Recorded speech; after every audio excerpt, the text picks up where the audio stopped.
So I'm going to start this video by saying, for the most of you guys who are going through narcissistic abuse, the narcissist knows that it's raining now. So what do we do? Let us face this direction.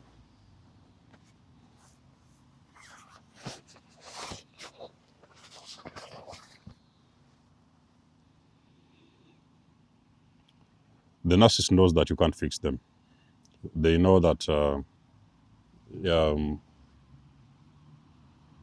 going to see you struggling to mend them, to fix them, but they know that you can't fix them. And they're going to continue to hide this from you. So you're going to burn out trying to fix the unfixable. This rain is becoming aggressive. Let us stand here.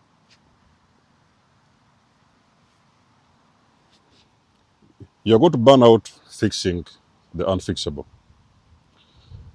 Now, when I woke up, I did a short prayer. First of all, I said, thank you, God, for showing me the truth. Thank you for showing me what was this entity I was dealing with. Thank you for showing me everything. Thank you for opening my eyes.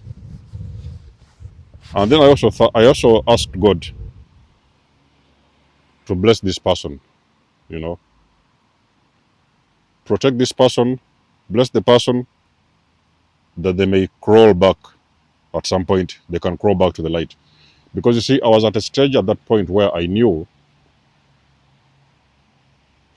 that I could still rise up and I could still shine. But I knew this particular individual couldn't. It wasn't possible. It was not in their DNA. It wasn't in their system. So I educated myself more and I realized that is how they are going to be till the end of time. And that for me was a very big shock to my system, because I was like, how is it possible that a person is going to live like this? You know, how are you going to live like this? How are you going to be a narcissist for or your entire life? How is it possible? I couldn't understand this.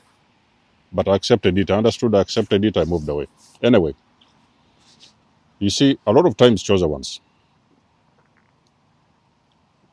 you're going to deal with people that are constantly going to project a lot of things towards you.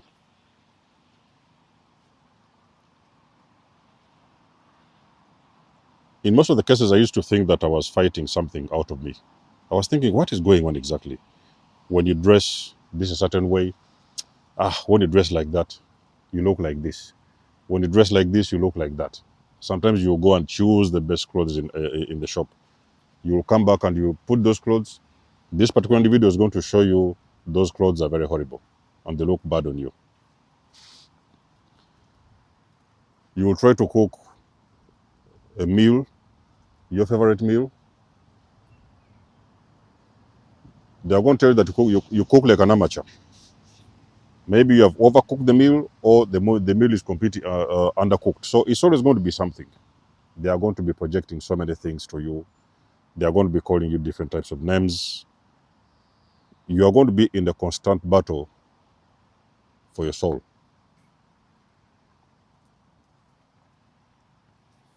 And then you start waking up and then you see something very enlightening. What now comes to your mind? You're like, this was not me. It wasn't about me. Ladies and gentlemen, you don't have any idea how I felt the moment I realized that this was from all these years I've been taking somebody else's BS. It was never about me. It was not about me. I had just gotten too used to accepting abuse to that extent whereby I thought there was something wrong with me. It was projection, you know?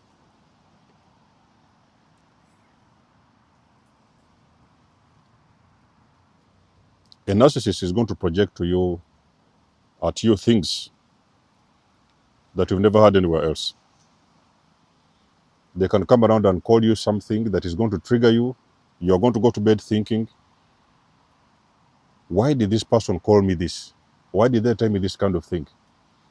Now, normally what you need to understand is that toxic people have a way of projecting their insecurities onto other people. Because you see, when you project something outside of you, you push out that energy out of you onto somebody else. Now, somebody else now owns that energy. Let me say, for example, give you an example. When I used to be in primary many years ago, there used to be a guy that just didn't like me. He just didn't like me because I had a very good friend at school who was doing very well. And so there was this guy at school that was very close to me. Young kids, you know, in primary, you have your bestie. And this person was very good soul, very good soul. So this guy one day, he went behind my back and he humiliated me. He said that I was gay. So and so is gay. So and so is sleeping with so and so. You can imagine in primary school, you're a kid, you don't even know anything about sex. Let's not even talking about same-sex relationships. So I was very embarrassed. But as the time goes on, we grow up. I now start to see this particular person was most likely the one doing those acts. As we grow up later on, many years later, I discovered that maybe this was the person that was the gay at the time. Now you see, when a person tells you something that you know is not true, it's very important not to try to defend yourself.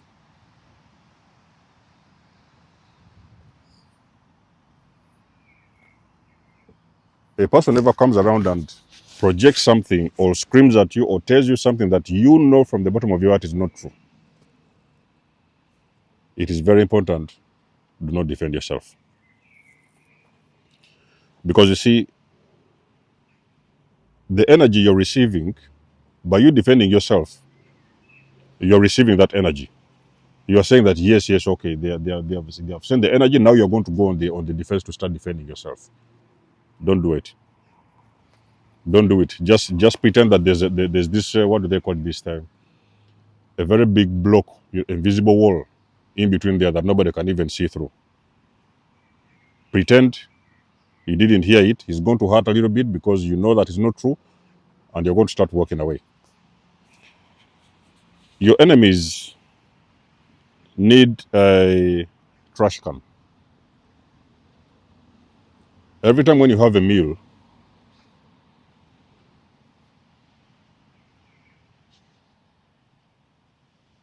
you have some place that you want to throw the bones. Every time you have a meal, you have a place where you want to throw the bones. Enemies need you to be the trash can, so they don't have to deal with the garbage. And in most cases of most of the time, most of the time, you are the one that is being used as a trash can. Everything they feel about themselves, they are not pretty. They're going to start shouting things at you. You are too ugly. You are too this. You are too fat. They're the ones who are fat. You are too ugly. They're the ones who are ugly. You are gay. They're the ones that are gay. No, not that there's nothing wrong with being gay. As I grew up, I start to become tolerant. I start to be accepting of other people, regardless of whatever. But sometimes there's no need for somebody to call you gay when you're not. It doesn't make any sense. You know. So those people need a trash can, like I've said. They need somewhere they can dump their garbage. They can dump their trash. And if you have got that trash can to offer, they're going to use it. You have got to understand, my chosen ones. A lot of the things that you see happening around around the planet, on this globe, they are not personal. The amount of healing you will have when you one day wake up and realize that nothing was ever personal is going to be life-changing for you. Pray for them. Pray for them. I told you when I left the narcissist, I prayed for the narcissist. I said, one day, God help this person. Open their eyes. Maybe one day they are going to see the truth. Keep them safe. Give them their life desires. And help them one day show them the truth so they can crawl back to the light. That was my prayer. That was exactly my prayer. And that is how I survived narcissistic abuse. So, ladies and gentlemen, these things are not personal. Understand the world is spiritual. You're fighting with entities and beings that you have no idea about. Don't internalize everything. Learn how to walk away when need be. Learn how to guard and protect your energy. Learn how to heal and not take things personally. And learn how to pray for your enemies. It's been a motivational video for today. Let us know what you think. You guys know I love and appreciate your support. Please book a session if you want to. You can always donate or support my channel if you want to. Everything you need, you will find it in the description below. And until then, I'll see you guys in my next one. Denzo Mos signing out. Much love and blessings. Peace.